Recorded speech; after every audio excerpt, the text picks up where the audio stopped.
ഭാരതത്തിലെ വിമാനത്താവളങ്ങളിലെ ground handling cargo സർവീസുകളിൽ നിന്ന് Turkish കമ്പനിയായ സെലബിയെ BCAS പുറത്താക്കി. കൊച്ചി, ഡൽഹി, മുംബൈ, അഹമ്മദാബാദ് ഉൾപ്പെടെയുള്ള വിമാനത്താവളങ്ങളിലെ പ്രവർത്തനം നിർത്തി രാജ്യസുരക്ഷ കണക്കിലെടുത്ത് ഇന്നലെ കമ്പനിയുടെ സെക്യൂരിറ്റി ക്ലിയറൻസ് റദ്ദാക്കിയിരുന്നു. അതേസമയം തുർക്കിയുമായി ബന്ധമില്ല എന്നാണ് കമ്പനിയുടെ വാദം. രാജ്യസുരക്ഷയുമായി ബന്ധപ്പെട്ടാണ് ഇന്നലെ സെലബിക്ക് സെക്യൂരിറ്റി ക്ലിയറൻസ് നിഷേധിച്ചത്.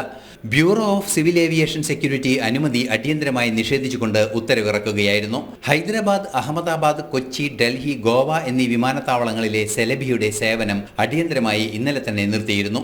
തുടർ നടപടികളുടെ ഭാഗമായി എയർ ഇന്ത്യയുടെ ഉൾപ്പെടെ ഗ്രൗണ്ട് ഹാൻഡ്ലിംഗ് വിഭാഗങ്ങളെ സെലബിക്ക് കരാർ നൽകിയ ഇടങ്ങളിൽ വിന്യസിച്ചു.